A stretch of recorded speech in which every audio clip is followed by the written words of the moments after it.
सभी भगवत भक्तों को सादर अभिवादन। आज हम एक नई सीरीज शुरू कर रहे हैं, the spiritual master, the living spiritual master, समय के सदगुरु।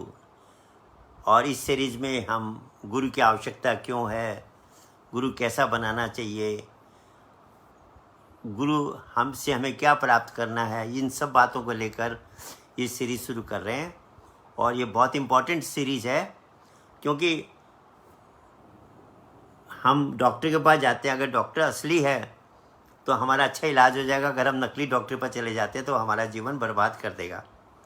ऐसे डॉक्टर तो एक जीवन बर्बाद करता है, पर गुरु अगर नकली मिल गया तो एक जन्म क्या अनेक जन्म हमारे बर्बाद कर देगा। इसलिए गुरु की बहुत अच्छी तरह जांच करके, समझ करके, परख करके गुरु बनाना चाहिए। ये चर्चा भी आती है कि जब बुल्ले शाह, वह भी एक महान संत और गुरु थे, तो एक आर्मी का अफसर, बड़ा अफसर, उसने सुना कि बहुत पहुँचे हुए संत हैं बुल्ले शाह, और उसने मन में ठान लिया कि मैं उनको गुरु बनाऊंगा। और वह चल पड़ा उनके आवास की तरफ। तो आवास के पास में एक खेत था, उसमें एक व्यक्ति पौध लगा रहा था। उसने कहा भाई, उन्होंने ध्यान नहीं दिया, वह अपने काम में मस्त थे। तो उसने डंडे से ऐसे हल्का से डंडा मार के कहा, भैया सुन रहे हो, ये बुल्ले शाह कहाँ रहते हैं? तो उन्होंने हाथ करके इशारा दिया वो घर की तरफ। तो वह व्यक्ति घर में गया, आर्मी का जनरल अफसर था बड़ा। पूछा बुल्ले शाह कहाँ है, मैं उनके दर्शन करने आया हूँ। बोले वो तो खेत में काम कर रहे थे, आपको रास्ते में खेत में नहीं मिले। अब वो चौंका, खेत में तो उसने डंडा मारा था। बोला अच्छा वही बुल्ले शाह थे। वापस आया, प्रणाम किया, बोला मेरे से गलती हो गई, मैंने आपको। तो बुल्ले शाह कहते भैया कोई भी चीज़ हम ठोक बजा के लेते हैं, टेस्ट करके लेते हैं। एक मिट्टी का हंडिया भी लेनी हो तो हम उसको टक टक करके देखते हैं कि अच्छे कि नहीं। कोई भी चीज़ खरीदते हैं उसकी हम टेस्टिंग करके, अच्छी तरह जानकारी करके तब लेते हैं। तुमने भी टेस्ट किया तो क्या बड़ी बात है, ऐसा तो कोई दिक्कत वाली बात नहीं है। तो कहने का मतलब बिना टेस्ट के किसी को गुरु मान लेना हमारे लिए खतरनाक होगा। तो सज्जनों, सबसे पहले हम इस बात की चर्चा करते हैं कि गुरु बनाने की ज़रूरत क्या है। कुछ लोग कहते हैं भाई अपने आप सब कुछ सीख लेंगे, इंटरनेट है, वीडियोज़ हैं, यूट्यूब है, अनेक साधन हम अपने आप सीख सकते हैं। सज्जनों, हम बहुत सी बातें सीख भी सकते हैं, पर वो जो चीज़ दिमाग से परे की चीज़ है, जिसको कहा गया मेटाफिजिकल। मेटाफिजिकल का मतलब जिज्ञा से परे, बुद्धि से परे, भाषा से परे। उस मेटाफिजिकल को हम किताबों के द्वारा, यूट्यूब के द्वारा, वीडियो के द्वारा कैसे सीख लेंगे? जो कुछ भी हम सीखते हैं, जो कुछ भी हम पढ़ते हैं, जो कुछ भी हम सुनते हैं, उसमें हम अपने दिमाग का उपयोग करते हैं। और दिमाग का हमने उपयोग ही नहीं किया। दिमाग का उपयोग न करना पड़े, दिमाग की जहाँ ज़रूरत नहीं पड़े, बिना दिमाग के, बिना ब्रेन को यूज़ किए हम कोई चीज़ को कैसे सीख लेंगे? वो जो ज्ञान है वो दिमाग से परे है, बुद्धि से परे है, इसलिए उसको पराविद्या कहा गया। हमारे शास्त्रों में दो प्रकार की विद्याओं की चर्चा है, अपरा विद्या और पराविद्या। अपरा को अगर हम इंग्लिश में कहेंगे तो फिजिकल नॉलेज, पराविद्या को कहेंगे तो मेटाफिजिकल नॉलेज। फिजिकल नॉलेज का मतलब हो गया जो हमारी इंद्रियों और बुद्धि से रिलेटेड है, और मेटाफिजिकल हो गया जो बुद्धि और इंद्रियों से, भाषा से परे है। तो जो कुछ भी बुद्धि के अंतर्गत आता है, इंद्रियों के अंतर्गत आता है, उसको तो हम किताबों से पढ़ सकते हैं, इंटरनेट से देख सकते हैं, वीडियो सुन सकते हैं, पर जो बुद्धि से परे है उसको कैसे कोई बताएगा और कैसे हम जान लेंगे? तो इसीलिए गुरु इसलिए बनाना पड़ता है, आध्यात्मिक सदगुरु के पास इसलिए जाना पड़ता है कि वह हमें वो मेटाफिजिकल एक्सपीरियंस देगा जो बुद्धि से परे है, जो बियॉन्ड ब्रेन है। इसीलिए उसको गीता में कहा राजगुह्यम, कि गुप्त का भी राजा, गोपनीय चीज़ों का भी सरदार। सरदार का मतलब हो गया कि उससे गोपनीय कुछ भी नहीं है, अर्थात मेटाफिजिकल है वह। तो सज्जनों, इसलिए गुरु तो हमको बनाना ही पड़ेगा। भगवान बुद्ध के पास से एक व्यक्ति गया, कहने लगा कि आप लोग कहते हैं आचार्य के पास जाओ, गुरु की धारण करो, गुरु की क्या आवश्यकता है? भगवान बुद्ध ने कहा आप बैठो, मैं अभी आपको समझाता हूँ। थोड़ी देर बाद कहा भाई मुझे प्यास लगी, ज़रा पानी लेके आना। व्यक्ति गया और एक गिलास में पानी लेके आया, कहा जी आपके लिए पानी है। भगवान बुद्ध ने कहा भाई मैंने तो पानी मंगाया था, गिलास तो मंगाया नहीं, आप मुझे पानी ला के दो ना। बोला जी आप कैसी बात करते हो, बिना गिलास के पानी कैसे आएगा, कंटेनर तो चाहिए। बोले भैया यही बात है, वो जो मेटाफिजिकल नॉलेज है उसको देने वाला एक महापुरुष, प्रैक्टिकल एक्सपीरियंस देने वाला चाहिएगा ही, नहीं तुम कैसे उसको प्राप्त करोगे। तो सज्जनों, बिना गुरु के ज्ञान प्राप्त नहीं हो सकता। इसलिए कहा गुरु बिन होई कि ज्ञान, ज्ञान की होई वैराग्य बिनु, गावै ही वेद पुराण, सुख की लई हरि भक्ति बिनु। कि बिना गुरु के ज्ञान की प्राप्ति नहीं हो सकती।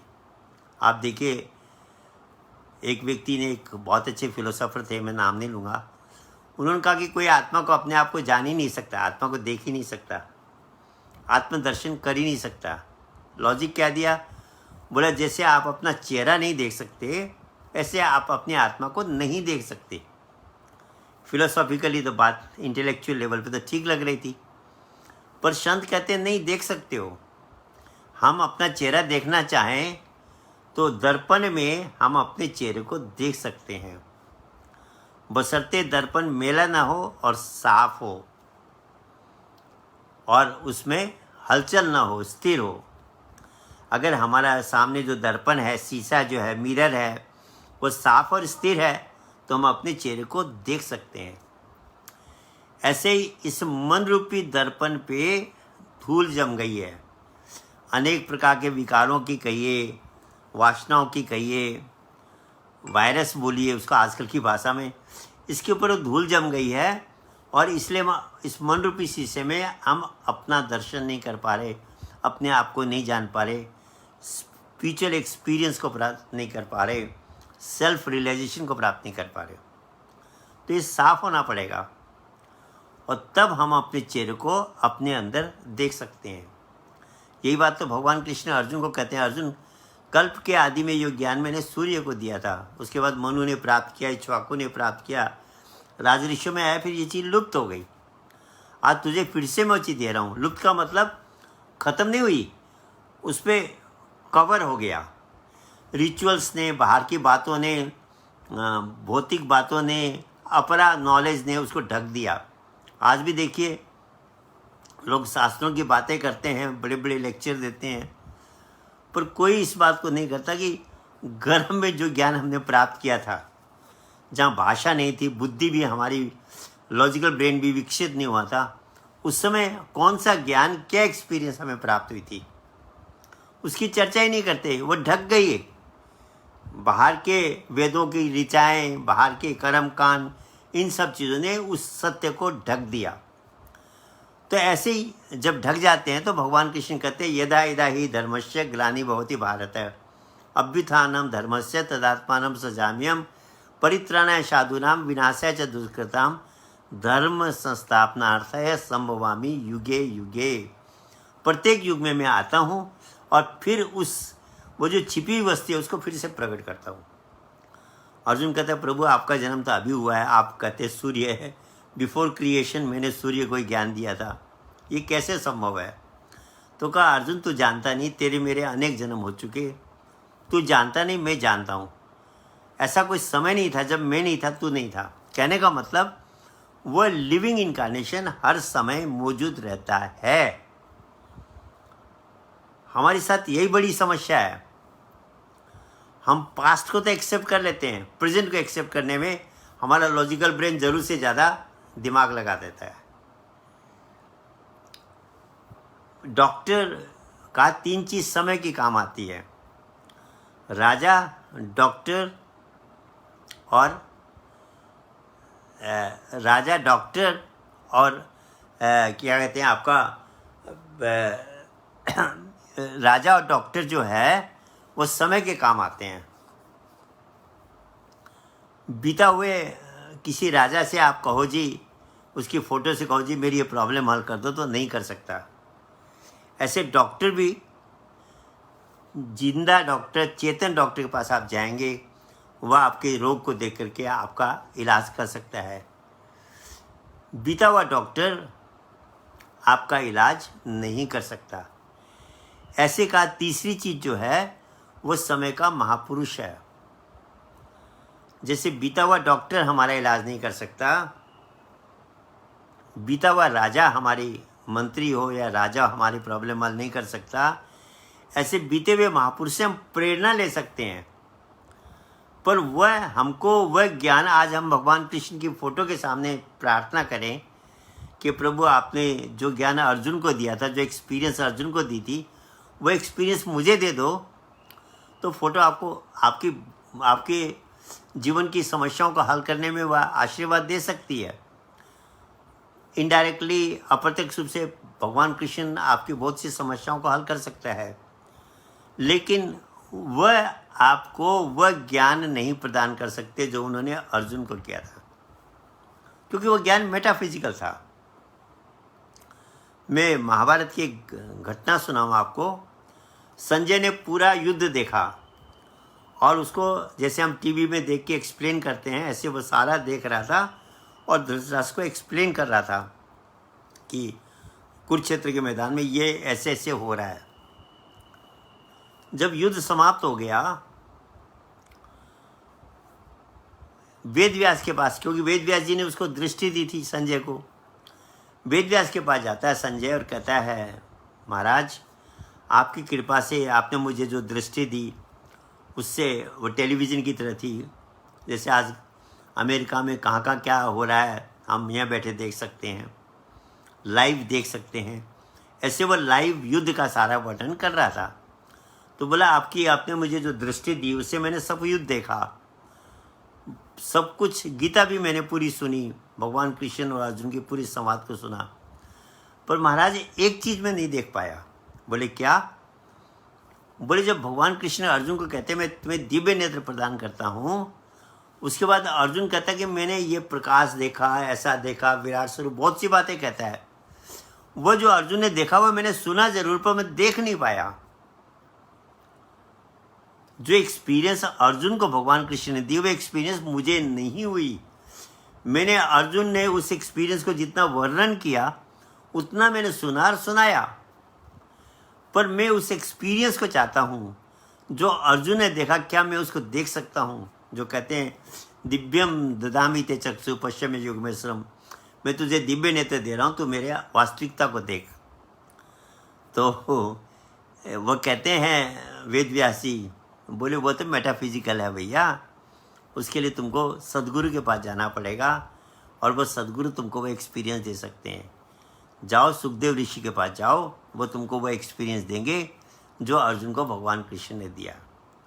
तो सज्जनों, सुखदेव ऋषि से संजय ने फिर उस एक्सपीरियंस को प्राप्त किया, वो मेटाफिजिकल एक्सपीरियंस को प्राप्त किया। तो कहने का मतलब बिना गुरु के हम उस एक्सपीरियंस को नहीं कर सकते। आप देखिए बहुत से उदाहरण हमारे सामने हैं। शास्त्रों के पढ़ने से केवल वह एक्सपीरियंस प्राप्त नहीं हो सकती। आपने ऋषि महर्षि दयानंद का नाम सुना होगा, बहुत बड़े विद्वान थे, चारों वेदों के ज्ञाता थे, चारों वेदों में उन्होंने बहुत बड़ी वो भी ट्रांसलेशन भी कर रखा था, उस पर उन्होंने बहुत से शास्त्र भी लिख रखे थे, बहुत बड़े विद्वान थे, पर उनको आत्मज्ञान नहीं हुआ है, सेल्फ रियलाइजेशन नहीं हुआ। तो यह चर्चा हो गई कि भाई मैं कैसे प्राप्त करूं। तो उनको पता लगा कि एक स्वामी ब्रजानंद नाम के संत हैं जो आंखों से अंधे हैं, सूरदास हैं, नेत्रहीन हैं। वह सद्गुरु है और वह उस एक्सपीरियंस को मुझे दे सकते हैं। तो ये जानकारी मिलने के बाद में स्वामी दयानंद उनके यहाँ जाते हैं, स्वामी बिरजानंद के दरवाजे पे जाते हैं। शाम हो गई थी, दरवाज़ा उन्होंने खटखट किया। अंदर से स्वामी बिरजानंद ने पूछा, भाई कौन है?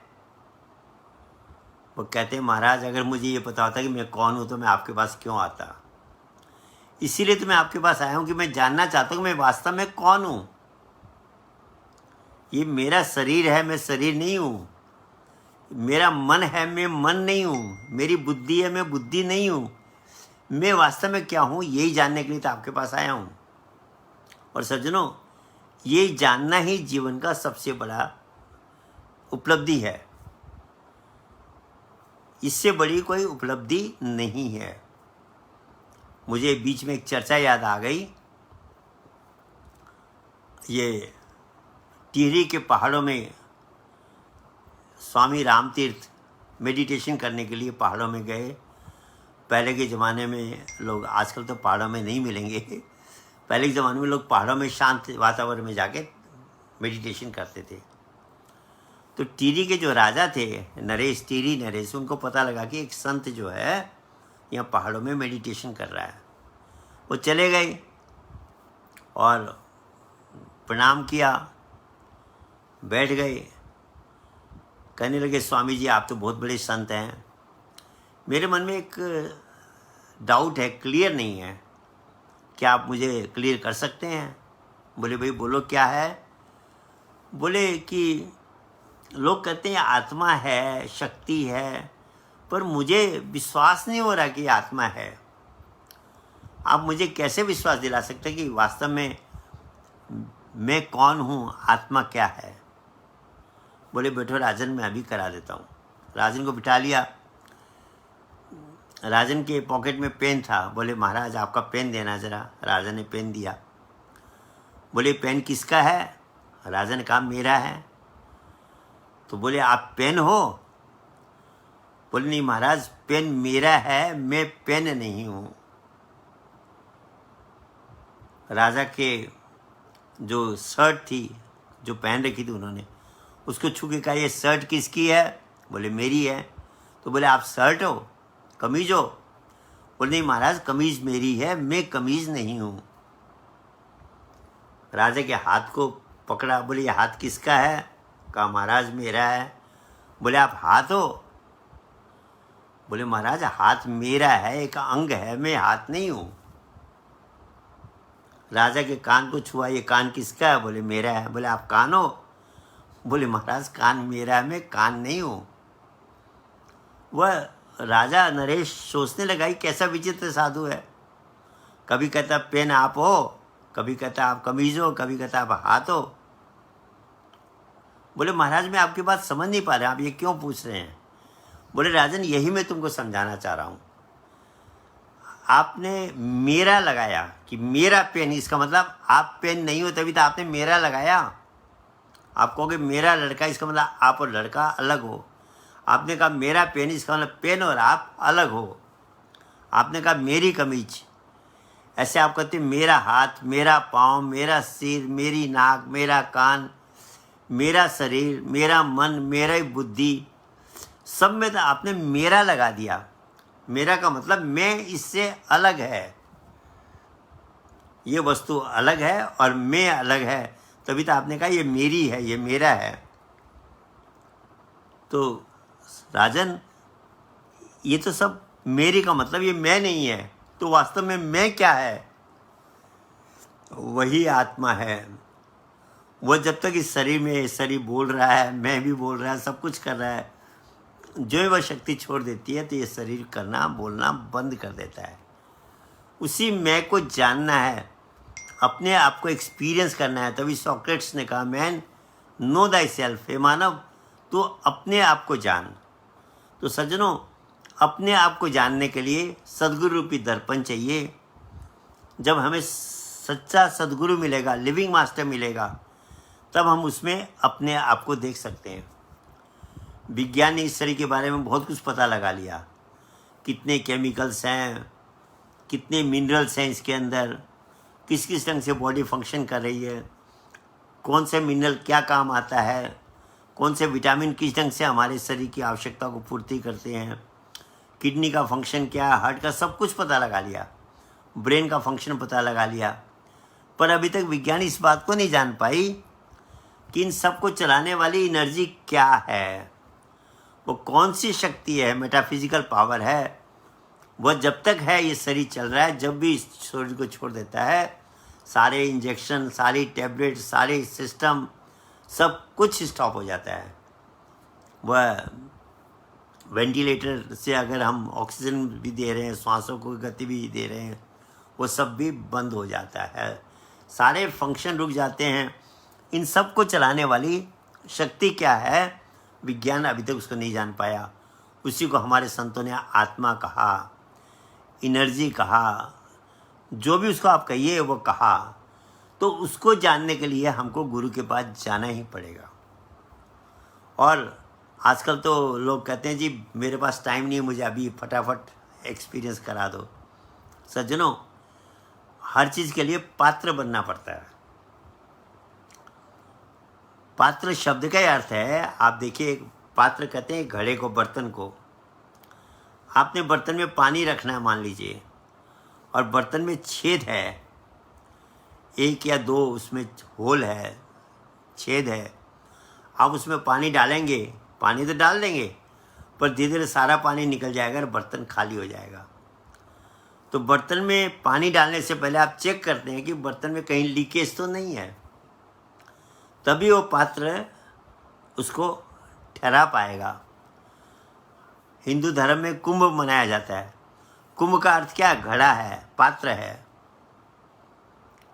पहले ज़माने में सारे संत महात्मा एक जगह इकट्ठे होते थे, और जो पात्र होते थे उनको प्रैक्टिकल नॉलेज दिया जाता था। तो बिना पात्र बने अगर हमें वो मेटाफिजिकल एक्सपीरियंस मिल भी गई तो हम उसकी प्रैक्टिस नहीं कर पाएंगे, हम उसको संभाल नहीं पाएंगे। इसलिए पात्र बनना पड़ता है। ये कलयुग है, इसमें इजी हो है थोड़ा। पहले ज़माने में तो बहुत मेहनत करने के बाद में वो प्रैक्टिकल मिलता था। एक कथा मैं आपके सामने रख रहा हूँ। ब्रह्मा जी के पास देवताओं के राजा इंद्र और असुरों के राजा विरोचन दोनों गए। कहा जी हम आत्मज्ञान को प्राप्त करना चाहते हैं, हम उस अपने आप को जानना चाहते हैं। तो कहा भाई पहले तुमको सेवा करनी पड़ेगी। पहले ज़माने में गुरु के यहाँ 12-12 वर्ष, 10-10, 20, 15 वर्ष, 20 वर्ष, 30 वर्ष सेवा करनी पड़ती थी। तो कहा 32 वर्ष तुमको मेरे यहाँ सेवा करनी पड़ेगी, तब तुम्हें ज्ञान मिलेगा। दोनों ने 32 वर्ष सेवा की। सेवा करने के बाद बोले जी अब हमें ज्ञान दो, आपने जैसा कहा था हमने उसको पालन किया है। बोले तालाब में जाओ और अपना चेहरा देखो और देख के आओ। दोनों गए, तालाब में गए, देखा तो अपने चेहरे को, अपने शरीर को देखा। आए, बोले देख लिया? बोले हाँ। क्या देखा? बोला हमने अपने आप को देखा। बोले यही आत्मज्ञान है। जमी नहीं बात। कहने लगे महाराज कुछ आगे बताइए। ब्रह्मा जी ने कहा ठीक है, तुम अच्छे एकदम अपने को सुंदर कपड़े पहनो, सजा लो, राजसी वस्त्र बहुत सुंदर गहने सब लगा के सजा लो, और फिर जाओ तालाब के पास और देखो क्या दिखता है। दोनों गए, देखा एकदम सजा हुआ अपना चेहरा। विरोचन तो खुश हो गया, क्या क्या चेहरा है। वापिस आए दोनों, कहा जो तुमने देखा वही आत्मज्ञान है, वही असली ज्ञान है। वो तो परीक्षा ले रहे थे। विरोचन संतुष्ट हो गया, बोला जी हाँ ठीक है मेरी समझ में आ गया, और वह चला गया। बोला भाई इस शरीर को मेंटेन करो, खिलाओ पिलाओ, यही आत्मज्ञान है। तो कितने लोग तो इसी में रह जाते हैं, शरीर को ही खिलाने पिलाने में रह जाते हैं, और जब जाते हैं संसार से तो पछताते हुए जाते हैं। कहा भी है 5 तत्व की देह को खूब खिलाया रोज, आत्मा तो भूखी रहे पाए न भक्ति पोज। यह आत्मा भूखी रहती है, और उसका प्रमाण क्या है और उसका रिजल्ट क्या है कि हमें कभी भी जीवन में संतुष्टि नहीं मिलती। कितना भी हम कुछ प्राप्त कर लें, यश कर लें, धन कर प्राप्त कर लें, वैभव संसार की कुछ भी प्राप्त कर ले, पर संतोष नहीं मिलता, सेटिस्फेक्शन लाइफ में नहीं आता। और कहा भी है, गोधन गजधन बाजधन और रतन धन खान, जब आवे संतोष धन शब्दन धूरी समान। उसके सेटिस्फेक्शन के सामने सब चीज़ बेकार है। सेटिस्फेक्शन नहीं हुआ लाइफ में तो इनकम्प्लीट लाइफ हमने जिया। तो वो तो उसमें संतुष्ट होकर चला गया विरोचन। इंद्र को संतुष्टि नहीं हुई, बड़े शरीर तो एक दिन छूट जाता है, मैं कैसे शरीर हूँ। बोले महाराज, दोबारा गया जी इंद्र ब्रह्मा जी के पास और कहा, महाराज मैंने शरीर को देखा पर मुझे संतुष्टि नहीं हुई। मैं उस शक्ति को जानना चाहता हूँ जो इस शरीर को चला रही है, जिस पावर से शरीर चलायमान है, मैं तो उस शक्ति को जानना चाह रहा हूँ। शरीर को तो मैंने देखा पर मेरे को संतुष्टि नहीं हुई। ब्रह्मा जी ने कहा, हाँ अब तुम पात्र हो इसके, अब फिर 32 वर्ष सेवा करो, तब मैं तुम्हें ज्ञान दूंगा। इंद्र ने फिर 32 वर्ष सेवा की। उसके बाद इंद्र को ब्रह्मा जी ने वह आत्मज्ञान, मेटाफिजिकल एक्सपीरियंस प्रदान की। तो कहने का मतलब सज्जनों, धैर्य रखना पड़ता है। पेशेंस नहीं है तो हम इस ज्ञान के लिए पात्र नहीं बन सकते। अच्छा, डॉक्टर भी ऑपरेशन करने से पहले पेशेंट के ब्लड शुगर, हेमोग्लोबिन सब कुछ ठीक करवाता है। सारे लेवल सही होते हैं तब ऑपरेशन करता है। नहीं तो अगर कोई भी चीज़ की कमी होगी शरीर में तो ऑपरेशन के समय में खतरा पैदा हो सकता है। ऐसे जो रियल स्पिरिचुअल मास्टर होगा, जिसको पैसे का लालच नहीं है, कहते ना, साधु भूखा भाव का, धन का भूखा नहीं, धन का भूखा जो फिरे सो तो साधु नहीं। आजकल तो है भाई, इतने 1000 की फीस दे दो, हम तुमको ये मेडिटेशन सिखा देंगे, ये कर देंगे। सजनों, हमने कीमत रख दी। वो जो मेटाफिजिकल नॉलेज है वो तो इतना प्रेशियस है कि हम उसके लिए पे कर ही नहीं सकते। इसलिए जिस महापुरुष के पास वो स्पिरिचुअल नॉलेज होता है, मेटाफिजिकल नॉलेज होता है, वो पैसा नहीं लेगा, फ्री देगा। पर फ्री किसको देगा? जो पात्र है, जिसके पास धैर्य है और जिसके अंदर श्रद्धा और विश्वास है। कहा शास्त्रों में, श्रद्धावान लभते ज्ञानम। जिसके अंदर श्रद्धा है वही इस ज्ञान का अधिकारी है। तो श्रद्धा और विश्वास को जागृत करने के लिए कुछ इनिशियल प्रिपरेशन होते हैं। वह सद्गुरु, स्पिरिचुअल मास्टर शिष्यों से करवाते थे, तब एक ज्ञान देते थे। हाँ, कलयुग थोड़ा सा इजी है। कलयुग में 32 साल सेवा नहीं करनी पड़ती। क्योंकि जब राजा परीक्षित एक दिन देखा कि एक व्यक्ति गाय को मार रहा है, तो गए, बोले तू कौन है? तो बोला जी मैं कलिकाल हूँ। बोले मैं तेरे को समाप्त कर दूंगा, तू मेरे राज्य में क्यों प्रवेश कर रहा है? तो कलिकाल ने कहा, महाराज मेरे में बहुत सी कमियां हैं, ये बात मैं मानता हूँ, पर मेरे में एक स्पेशल क्वालिटी भी है। क्या है? बोले जो काम हजारों वर्षों में सत्युग और त्रेता में होता था, वो 24 घंटे में मेरे द्वारा हो सकता है। जिस मोक्ष को, मुक्ति को प्राप्त करने मनुष्यों को कितने हजारों वर्ष तपस्या करनी पड़ती है, तो अन्य युगों में, कलयुग में 24 घंटे में वो प्राप्त कर सकता है। ये विशेषता मेरे युग के, मेरे अंदर है, मेरे समय में ये पॉसिबल है। तो इस कलयुग में बहुत फास्ट है, पर फास्ट की भी तो एक लिमिट होती है। अब व्यक्ति को कहे भी आपको कुछ दिन सत्संग सुनना पड़ेगा, स्पिरिचुअल डिस्कोर्सेस सुनना पड़ेंगे, अपने आप को प्रिपेयर करना पड़ेगा। कहता है जी मेरे पास इतनी टाइम नहीं है, मुझे तो अभी दे दो। सज्जनों, वह बिना, वो लीकेज हो जाएगा और उस आपके जीवन में कोई परिवर्तन नहीं हो पाएगा। कहा है, बिना विश्वास भक्ति नहीं, तेहि बिनु द्रविन राम, रामचंद्र के कृपा बिनु जीव न लह विश्राम। अगर आपका टोटली कन्विंस नहीं हुआ है लॉजिकल ब्रेन, या आपको प्रैक्टिस ही नहीं करने के देगा, कोई ना कोई डाउट क्रिएट करके आपको आपके मेडिटेशन छुड़वा देगा, कहेगा अरे इसमें क्या रखा है। इसको 100% पहले कन्विंस होना पड़ेगा।